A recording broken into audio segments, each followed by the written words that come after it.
man thinks that this woman, who he might not even deem or moniker or label queen yet, but he knows deep inside this woman is very unique and special. Even if he doesn't necessarily know how to label her, he definitely knows that, like you said, she's challenging and different from the other woman that he's ever been in the presence of. So even if she's got expectations that you as the man in that relationship deem to be a little bit too high, if she's really, really a queen, then she's not really asking anything that shouldn't be expected of you. She's seeing who you are. She's basically telling you that your potential is this. She's not necessarily seeing who you are and only staying there. She's going, I see who you are presently, but I equally, if not more so, see where you're going and where you are. Then that's not a person that's putting too many expectations on you, though it might drive you absolutely bonkers. You might leave her more times than not. She might be the dopest chick you ever been with, but you might actually leave her more times than the other chicks because she's beating that ass.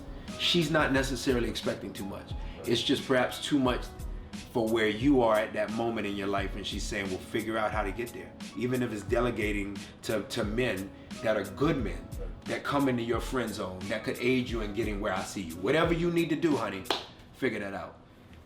There are definitely, on the opposite of that, there are definitely the sorority of women in life that are absolutely expecting, if not too much from a man, they're expecting the wrong things from a man.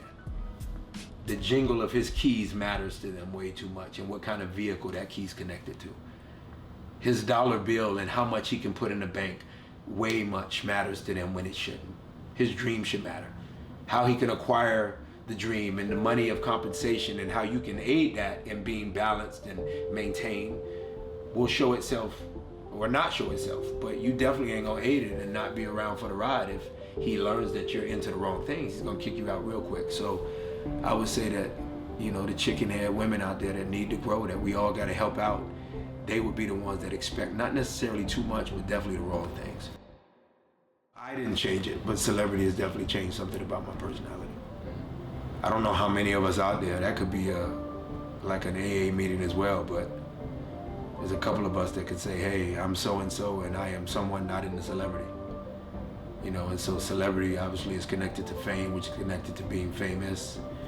I think they're different. I think fame and famous are even different. I think that, you know, the work that you set out and blow me away with in saying that you really respect, you know, I think that that's so different. The artist in Omari is so different from the celebrity. Oftentimes my own family forgets their two jobs. The artist is one job that's really great, and you know, oftentimes I don't know if I could remain on earth if I didn't do that. It literally saves me, music included, it saves me. But then there's that celebrity part that's really tough, and that celebrity has definitely changed personality traits in me, definitely. It's made me way more of a loner. Already was a loner, but I naturally am cool with people, and it's made me not as cool with people. I don't really know how to get down with certain people when they approach me now, because I don't know if they're the same people that have said bad things about people that I care about, for example. I'm meeting them now, and they're thumb thugs behind this very ominous, monstrous thing called social media. They're thumb thugs, but now they're in front of me, and they might be, in fact, the same person that has thumb thugged my ass, and those that I love. But now in front of me, they're like, hey, we love you, Omari. I don't know about that. So my personality has definitely shifted because of fame, famous, and celebrity. I think it's a combination of all. One thing you left out is, or do you kind of go back at him at times? And Ed Gordon, I did an interview recently with Ed Gordon, and you right there, brother. You toe-to-toe with Ed Gordon right now. You're doing a great job. I want to say that to you. You're doing a great job. But obviously Ed Gordon is the legendary Ed Gordon.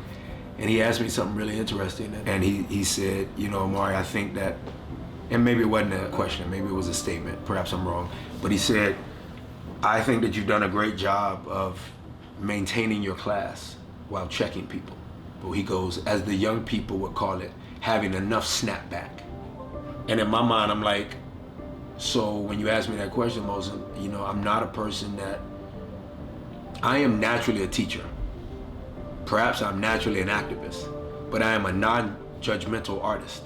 So that makes me really weird and crazy. But you need to start acting like you know that. I'm that guy, non-judgmental as an artist, but then I'll turn around and I'll judge you being not necessarily as enlightened as you need to be, but my judgment there is not an attack back at a person if they don't come in an attack way towards me.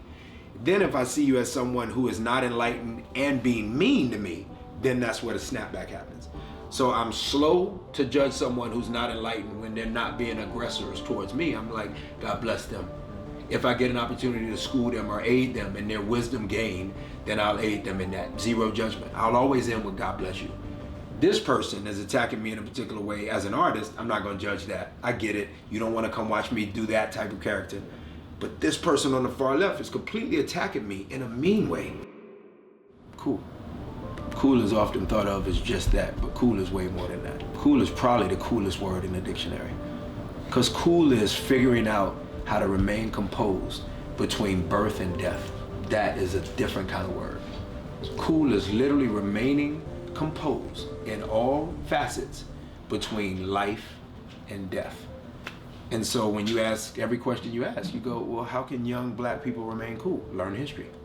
When you learn history, you don't even have to have an Omari or Mohsen say, what's your name? And while answering, please look me in my eye and give me contact when I tell you. If you figure out why Mohsen and Omari are saying that to you, then the next person who doesn't look like Mohsen and Omari, who asks you your name, it's like water. You're like, hey, I'm so-and-so, pleasure to meet you. And they're blown away that you're that cool. Cool is amazing. President Obama, if nothing, was cool. Inclusive in that is his IQ that is immeasurable. All of that's cool. 95%, man. Even when it's not a man's fault, it's a man's fault. That was the easiest answer. Us. Even when it's not our fault. Us. Because God made us to be a thing.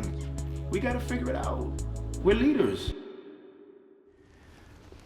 When has my ego hurt me?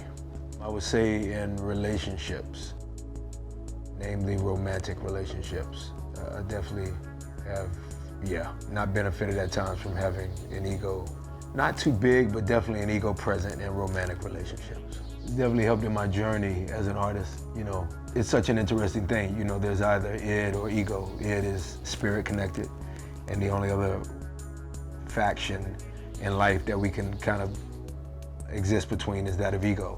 And when it goes to that obvious bad level and you become of hubris, which is excessive pride, then, you know, all shit hits the fan. But in terms of ego being a detriment, for sure, romantic relationships, but equally, yes, it has been beneficial in romantic relationships too. And I would imagine that as my journey as an artist has continued to unfold and I've learned new things about myself, the highest level of my confidence / my ego has definitely aided me in that way as well. As I stare at your Air Jordan shirt and all the years that he did what he did, your ego will have you out here looking like Brian Williams after Michael Jordan crossed you over in his last championship with Chicago Bulls. With Michael's hand left up, your ego will have you out there looking like B. Or it'll have you out here looking like an 8-year-old kid who's stoning yourself with rocks, mad at yourself, kicking dirt. But the only person you can kick the dirt at or the thrown rocks can only be projected to yourself. Like a sucker. Your ego will have you out here looking like a sucker. I think subconsciously I go, I think so. That's obviously where my ego doesn't exist at a negative level of height. I think I go to a very humble place and realize all the sacrifices that girlfriend or significant other have or has made for me to be in this position, and I tend to go subconsciously opposite of that, trying to juggle as much as I can to make them still feel like they're not second, but somewhat of a priority. So I go opposite, and then mad's to hell when they don't recognize that I'm going opposite. I get really, really mad. I think the majority of the time it's recognized in my life as it presently stands. I have a family, and so I've retired to that. You know, I'm not really out in the game in that way. Out in the streets. But I would say that, again, there's definite times that because of that person or that significant person's exhaustion, which is equal to my exhaustion, they're juggling equally in a very different capacity. I would say that at times that exhaustion makes them forget how much I'm doing, or perhaps not notice it. And so, I don't think it's the majority of the time. I think majority of the time they really are hands applauding what I've been able to juggle. But when they don't, I go to that very young, immature, ego-driven place of like, yo, don't you see all this I'm doing? And again, it's because Subconsciously, I'm definitely one that gears more towards making sure I take care of home because they've allowed me to do so many damn things. I live on an airplane, live out of bags, you know. Like the person, of course, that's asked me to answer these questions. We live on an airplane, we live out of bags. I think the best way to balance it is to pick well. Let's go ahead, right? I mean, choice is everything. You gotta really, really choose properly would be my answer. You know, delegation is a big thing. We saw many a king in life who we knew was of kingship. We knew of street king proportion all the way to the White House and you know, speaking to dignitaries and whatnot in a way that they could equally go to the projects and speak to those in the projects, and that really makes a king to me. And we've seen them fall at the peril of not picking well, you know, and as men, we look at it and we go, wow, you grabbed her? She's supposed to be, you know, a couple weeks. She ain't supposed to be a lifetime. So if you can pick properly somebody that's supposed to be a lifetime, they tend to have enough selflessness in them and enough independence within them. You know, it's a beautiful and attractive thing on another level when the opposite gender comes with that ability to coexist, but also independently kind of hold things down on their own. And so if you pick that, I think equally she carries the ability to be selfish if she was out in the world doing her thing. I mean, that's a proper selfish. That's why it's an interesting question. It's not necessarily the selfish we think of. So it's a proper, quote unquote, selfish. But if it amalgamates itself to that of being selfless, a woman who is selfless, then you as a man, as a king, as a potential king, can go out and kind of really slay dragons, man, and come home and be taken care of in the same way. So that would be my answer, just delegating properly in terms of who you got by your side, on your rib. After a while, the older we get, we're like, things change in terms of what we find attractive. And so the thing as we get older, and again, that definitely speaks to you being a particular type of man, because there's some 55-year-old men who I deem more of a boy, who are still in a nightclub tonight, and you know as well as I that they ain't really trying to holler at anything that's challenging. You know, they're still trying to frolic with young girls that only excite one part of themselves. And I think, you know, we learn the older we get, if again you're a particular type of man, that the most sexy thing about a woman is the one that actually leaves you thinking, that drives you to be more, and that you kind of have to look in the mirror every morning when you brush your teeth and you go, I ain't really on my A game, I ain't where I need to be. I mean, that's it. That's the hottest thing in the world. The limitations of being a black male starts with inception, meaning the night, I mean it literally, the night that your mother and your father decide to, you know, either accidentally make you and conceive you in love making or just a night of fun. We all know that, particularly the special people on this earth who've moved it forward, you know, I'm sure somewhere their mothers and fathers are like, oh, that was the oops kid, that was the accident kid. But you know, the accident kid tends to do a lot in life. So I always tend to respond with, everybody's an accident. You know, it's not that many people really trying to make a baby. Many are, but a lot of babies are made off of whatever. The night that happens, whether planned conception or whether we had fun and the baby came out, as a black male, which obviously would denote those of mixed race as well. If you got black blood, and you particularly in America, from the moment you're conceived, and inception and conception takes place, and umbilical cord is cut, and the doctor raises you up and says, it's a boy. And if it's a black boy, then that moment that the doctor says that, whether it's a white doctor, whether it's a doctor of Middle Eastern descent or of Asiatic descent or Latin descent or particularly black descent, I think that moment, the hospital is simply a little bit different for the black kid. Yeah. From that moment on. There's a limitation immediately. So I've always thought in life, why bathe in this desire to pull a race card? Why pull a race card? Why go home to parents after a teacher, you know, scolded you in a particular way, and your belief in riding home on the school bus or whatnot was that they did it because you're black? Why go home and say that? Because the reality is, the moment that they said, it's a boy, it's a black boy, I think the limitations are immediate, you know? Denzel said it best one time. He said, hey, you know, I was pulled over while preparing for He Got Game with half the braids or cornrows and half the afro. a long Mercedes, as long as his talent and his gift and his specialness. And when the cops recognized that it was Denzel, oh, I'm sorry. He said, no. Continue on with whatever processing of what you wanted to do to me or the reason that you felt you needed to pull me over, continue on with whatever that was. Because if I was my son, who's not my name, who's not my stature, he might be in handcuffs, and it might be a very different story. And that was a long time ago. He got game, it's a long time ago. Nowadays, it could be a not handcuffs, it could be Philando, Trayvon, Freddie Gray, it could be whatever. And so the reality is that as a black man, the limitations are always there, and they never stop.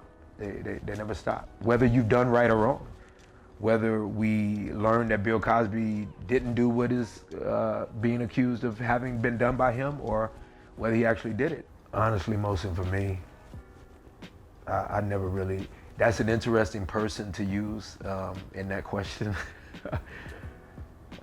because I think for him, it happened so early in life where he tried to pull the wool over eyes stuck in a black face, connected to a black body that lived within a black culture. And I mean that in that poetic way. Brown eyes stuck in a black face, connected to a black body that was existing in a black culture. He did the best he could at pulling the wool completely over not only those eyes, but masking his reality of who he was. That's an interesting person to use because I've never even had a moment of attempting to lose my blackness. And never would, but B, there can't be, if I answer the first part of that question and saying that from the moment of conception, from the moment mom and pops lay down and make you, and you come out and the doctor claims you to be a boy child, and obviously that being a black boy child, if I say that is the moment that you know that you're limited as a black man, not limited in what you can do and what your attitude can be and what your efforts can do to get past the limitations. But as you articulately asked me, I would articulately answer, but the limitations are therefore there. The speed bumps are there immediately upon coming out the day you're born. Then I can't say that I've ever had a moment of being like, oh shit, I forgot I was black. It's every day, I have moments of going, wow, this part of me, this facet of me that I've developed, that has allowed me to live in different worlds, that allow me to go to different rooms and talk to different people, many of whom don't look like me. I've definitely had moments of going, wow, I actually made it across that boundary. I've actually been able to sneak over on the other side. But I ain't never getting back in the car, leaving that environment and forgetting I was a black man that got able to be looked at as different or as unique. I don't ever want to change that. I'm so into challenges equally as much as you said, as you've gotten older, you've figured out that challenging women are very important. As an ex-athlete, for me, Mohsen, I'm so into challenges that I'm only looking at it as there's never a moment where it's not maybe the sexiest thing about me to know that I'm a black man. That's amazing. And because of it, I can love whoever I want because I really love Omari. And a lot of it is because I'm a black man. It's very easy for me. I've never had the OJ moment. There's a lot of facets. I know a lot of people talking recently about how much LeBron James gets hated on.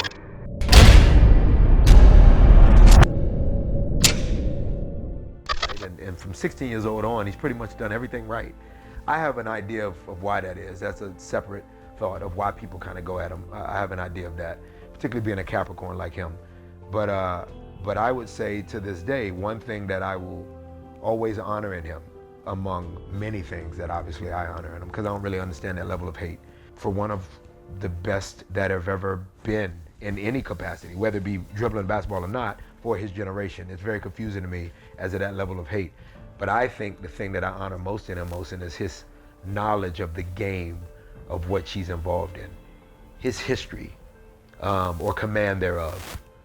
As a young brother from Akron, Ohio, not even Cleveland, from Akron, to know all that he knows about Bob Cousy, to know all he knows about not only Bill Russell as a basketball player, and not only the fact that Red Auerbach was someone who made sure that the hotels that were not allowing the black players for the Boston Celtics to stay in, that Red Auerbach was actually one of the good guys who was allowing the good guys, who was allowing his black players to see this great morality in him and saying to hoteliers, nah, if you're not allowing Bill Russell to stay here, we're out of here.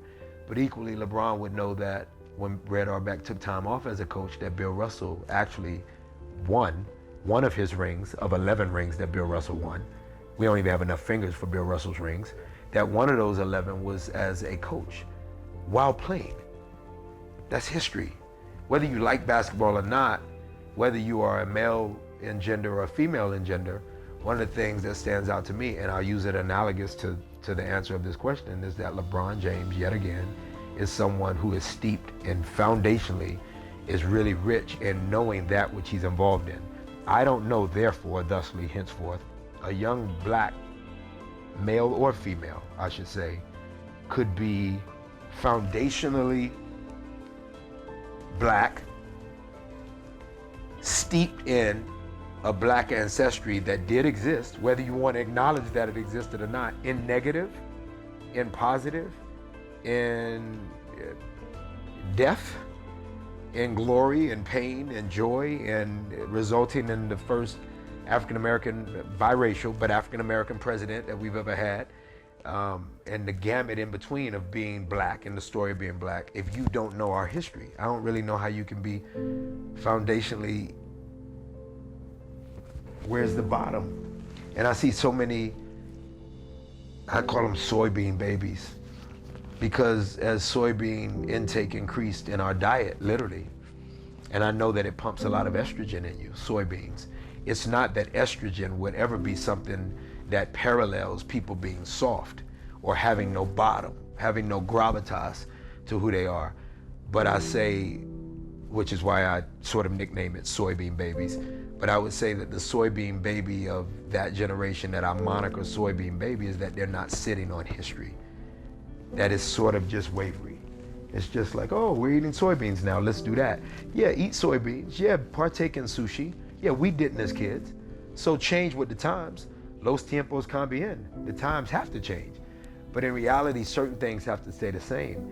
And that is knowing that grandma and them didn't even know what sushi was. You gotta understand that. You gotta understand that grandma and them really were like, if they had an issue with pig, you need to know why they had an issue with pig. If they don't want you to eat pork in the house, it's not necessarily because they're Muslim. It's perhaps because on the slave field, it was the scraps thrown at us. Not the meat of cow, but the meat of pig. And so know that. Know whether your grandparents ain't wanting you to eat meat because y'all actually were historically Muslim in religion, or know whether your grandparent on this other side of the world was not wanting you to eat or didn't want you to eat pork because that's what the ancestors were forced to eat by the slave owners. Well, obviously the ego, right? And I would never be able to be eulogized as here lied a man who was egotistical. You know, that definitely wouldn't, my epitaph wouldn't read that. But I would say that consistently, women I've dated from high school on, my first girlfriend being like a junior year in high school, I would say that they would all say, you know, at some point, Most and I had to say, yo, I'm not Superman. I feel like I've consistently said that in every relationship. I think I've answered certain questions that they had. I don't even know if the question was of rhetoric and them not expecting an answer, or if it was a direct question. But typically, if it pushed me to a corner and I felt like I had to defend myself, perhaps at my worst, or what they deem my worst, again, connected to ego, I typically sort of, which we do as boys acting like we're men, right? I'm a man. You ain't really a man when you gotta scream you're a man. So there were moments definitely in my journey with learning women and learning myself that I said, I'm not Superman. And it's interesting because, you know, they probably responded, all of them, and saying it. And I never expected that. I wasn't dating Superman. But it's that moment that you do realize that to whom much is given, much is expected. Let's change that. To whom much is given, even more is expected. So there are those moments when you realize out of your friend group, and you hopefully have picked friends that reflect you, but out of your friend group, out of your male homies, there's moments where you do realize that even in those men that you've picked that are good men, they still aren't your call in life. Curtis 50 Cent Jackson said to me one time early in the process of the show Power, he said, only one takes off from the ski slope. And it did a lot for me because it made me realize that does not mean in life or in eternity. It means that at particular given times, at particular moments, only one takes off from the ski slope. When I met Jay-Z, I felt like his eyes were saying, presently, you are on the ski slope, and it is your moment to take off. And so when you're young and you're in a relationship of romantic nature and you're like, yo, I'm not Superman. The positive of that angst and that anger and that aggression, that yelling back at a girl, is that deep down inside, you know that which these colleagues will one day tell you, these masters of what they've done are one day telling you, which is you've got that thing. You've got that thing. But even Superman had kryptonite. Everybody's got a weakness. And so, I think every woman would say that my weakest moments have been the moments where my ego has gotten the best of me and I've thought perhaps that I can make a phone call to an ex and still get away with that, as if my signature is still on that ex, and not remembering that I'm presently with this girl and I need to remain in that. Women do a great job of, they take a minute to get over dudes, but when they get over dudes, I think you will agree with this, Moses, and they are done. We would try our hardest to go, presently right here with this new one, acting like we got over that one. We would try our hardest to go, I'm just checking on her. So even those moments specifically for me, they do stand out at moments where I was definitely reprimanded by the present girl for sort of maybe checking too much on the past girl. Yeah. Women are our weaknesses though, man. Not only can I not fault them, I would say that if it happened again, if I were them, I would do the same thing. A, B, you're losing attraction to the girl that doesn't check you like that. You just said you've learned in life that you need to be challenged by a woman. The girl that kind of lets you make a mess and continue to smear your feet and your hands, even your face, all in that mess, you don't really watch her check your mess. You kind of lose attraction to her. You know what I mean? You lose attraction. That's the moment where you actually pick up the phone and call that ex. And it's not because you think you need to be with ex. You moved on from ex for a reason, legitimately. Probably had nothing to do with lack of love, but you moved on for legitimate, almost business reasons. But in reality, oftentimes as men, we love the comfort of 7-Eleven being on every corner.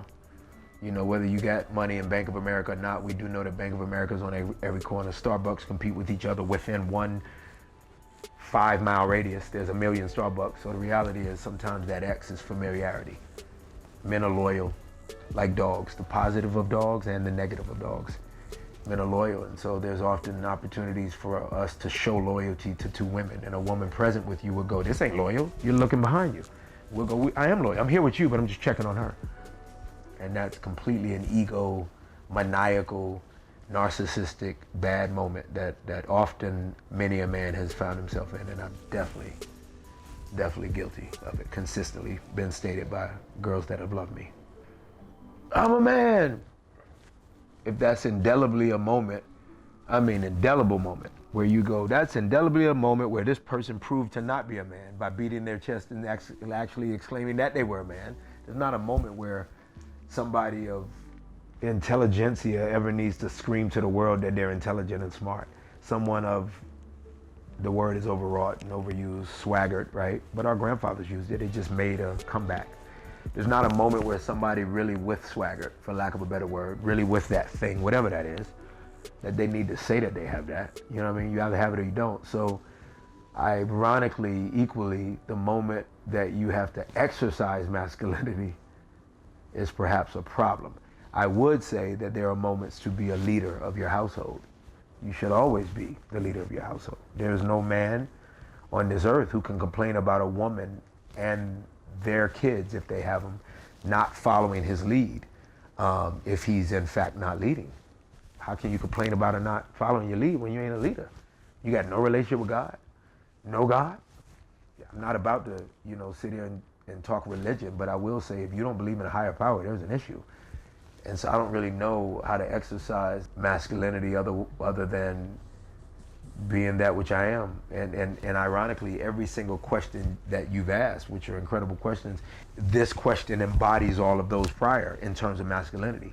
Knowing history, even the question that you asked that wasn't on the list, knowing who you are, realizing that you've been egotistical at times, realizing that you're being a jerk, a higher level of a jerk, steroid level of a jerk, perhaps all the way to asshole, that a girl should have checked you, that you should have been left, that you haven't been what you should have been in your occupation, within your line of work, that what you claim to be a professional at, that you've been whack at it and not great. All of those things would go into this moment of a man not exercising masculinity, because if he's done all of those things that you asked, then he's enough of a man. I mean, you got to be able to walk down the street and protect a woman in all environments. And you don't need to exercise it by barking in the projects that you'd at. You either can walk down the project street and have people respect you, or you can't. I'm trying to bring the width of who Omari is to a relationship, and I go, here's my masculinity, deal with it or not, you know, sink or swim. But I shouldn't have to beat my chest and exercise it, so to speak. You should just wake up and grow every day. I got so much growing to do. So as long as I'm growing, I think that's as masculine as an already masculine man can be. The ego doesn't die in a relationship, but a relationship dies when the ego becomes too big. The ego doesn't die in a relationship. It's unfair to look at the right shoulder where the devil hangs out real cool, while on the left shoulder, or vice versa, what have you, the devil is hanging out, if it be the left shoulder, and on the right shoulder, the angel of who we are is hanging out. It's unfair to look to the left and look at the demonic spirit that we all can have and to blame it in totality if that is equivalent to an ego. If the devil on the left shoulder is a big fat ass ego, it's unfair to go, you died, and so therefore I'm done with you, and perhaps I'm done with this person over here that I was, you know, involved with. I would say that it's really the ego looking at you and going, nah, you hung out with me a little bit too long, you forgot about the good side of who you are, and because of that, that girl is now leaving you, and your relationship has just kicked the bucket. Kick rocks on me. I was going up Chavez Ravine, where the Dodgers play, in Los Angeles. I was with Jay, who's a mixed race, but she's white. We were in the car. We didn't have babies yet, like I said, but it was an interesting moment between she and I, because I realized that I had entered the wrong entrance to the Dodger Stadium. So I was immediately in a decision, this is so psychological, to continue to drive towards a car that was stationary within this wrong entrance. The car was a cop car. I decided, instead of doing a U-turn, busting a bitch, as some would call it, I decided to continue to drive to the cop car and roll down my window and proceed to tell the cop, I'm just turning around. For me, Mosin, that's a moment of like the systematic reality of racism, the reality of me being aware from the moment that the doctors pulled me out, as I said, and mom and pops decided to write Omari Latif down next to Hardwick, and all the other moments of non-OJ awareness where I always knew I was black. All of those things combined have to do with systematic racism and the reality of it. And I would say that's a definite, definitive, visual moment of me going, so therefore, I'm going to tell this cop before I do an illegal U-turn and have his sirens go off, and this situation could perhaps conclude way different. I'm gonna go tell this dude, and it ain't a minstrel moment. It ain't a, yes, a massa, I just turned, nah, it's me being vulnerable enough and man enough at the same token to be able to go, I'm just telling you, but I came through the wrong entrance, we turn around. Of course, the cop looked at me and said, oh, yeah, okay, have a good day. Jay didn't understand it, because in her brain at that moment, it was necessary for me to turn around and to expedite us making it to the baseball game. But even if we 5 to 3 minutes late to the game, we're gonna be late, because I need to explain, you know, that which is my side of systematic racism. I'm really explaining my side of systematic racism, even if it's within a sentence that is yay long and going, just turn around, going to watch the game, that's it. So it affects us so many ways, we don't even think about it, but psychologically it has its wear and tear on us. to the point where I got to be honest with you, when the president, or I guess it was the president, most of you can tell me if I'm wrong, of the Clippers was called out for being racist. You know, for me, man, I'm not in that moment of thinking that it's just the Clippers owner. Systematic racism or systematic whatever of inequity, systematic inequity, where we don't live in a fair society, especially if you're color brown and you urinate standing up. I think that it made me look at it in a way of, again, a psychological moment where I'm like, it ain't only him. You could probably knock on the doors of like several to 10 other presidents of an NBA team and they could all be caught out. The reality is this guy got caught saying verbally what he feels because some girl got him on tape. That's the reality for me. Psychologically, I feel like a lot of things are still where they are, particularly as it pertains to white men in dominant positions over black men. Even black men in dominant positions, again, you still are in that same place. We got to talk about the range, you know, and how the pendulum swings. And if we say that black people in dominant positions, whether it be Oprah Winfrey, whether it be Bob Johnson, whether it be Michael Jordan, whether it be Magic Johnson, whether it be Sean Carter, the reality is the pendulum therefore then swings to cats that they grew up with, young women that Oprah grew up with, young girls that she grew up with in Tennessee that never made it off the block and would be treated, you know, perhaps like some of these black kids that are being taken out by systematic racism, literally taken out. But equally, these dominant black people go through the same thing. And psychologically, I think we just kind of always know that somebody's tapping our shoulder and trying to remind us that we're black and to not become too big for our britches, which is the most arrogant and patronizing thing to ever say. It's like, how? You still are telling me what britches to buy. How can I become too big for that which you're still telling me what to buy? It's a racist society we live in, you know, and I don't know if it will ever not be. Systematic racism to me is not going anywhere anytime soon. I've talked to so many people, and I would say the greatest gift that I have is not knowing how to answer the question of how I'm able to take all of those experiences and put them in my work on set. My greatest gift is that I don't really know how I'm able to do it. But I know that when the camera says action, there's some button in me that's pushed that it just comes out. But I've never been able to answer that question, and it's been asked before. Omari, how you take all that stuff and then you do that? Yo, man, I love the way you do that. And some of that probably is just from like walking down the street and have a conversation with a cool person you just met. I could say this, I've never been, as a method actor who is trained in Meisner, which is repetition, and trained in method acting, which is that of Bobby De Niro and that of Daniel Day-Lewis and Meryl Streep and Denzel Washington at times. But the at times is operative. Like Denzel, I've learned very early in life that you can't always be of method. And if that answers your question in some semblance of a manner, I would say that would be the answer. That I am so much a method actor, meaning that I have a button that allows me to go to a methodical place, but I've never gone so method that I can't sit there and have a conversation with someone in the makeup trailer before going to set, because they might say something very pertinent to what I need to put in the scene. If I'm so method, I kind of don't hear what they're saying. So I'm always aware enough to smell a rose or to see the sunshine or see the rain while being method at the same time. And if that's 50,000 conversations or 48,000 personalities that I've come across in my life, all being combined in that moment, where across from whatever actor I'm working with and playing tennis, which is the sport I like in acting too, where you gotta hit each other. If the camera saying action comes with an Omari ability to literally go to a place and not even in an aware way, knowing how I was able to take all of those conversations and personalities and put them together, I would say that's that moment of my friend saying, don't whisper to Jay-Z if you ever get in the studio with him what you're doing, just do it. And as an actor, you know, as much as Nike has been a totem for our sport mantra of advertising kingship, there's been no advertisement as better as just do it.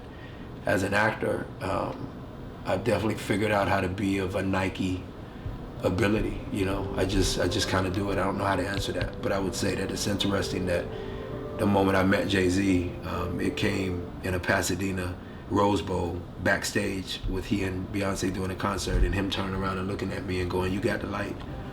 And maybe the light is just having whatever it is that's unexplainable. I can't really explain how I do that which you just asked me. Maybe having the light is having whatever it is that's unexplainable.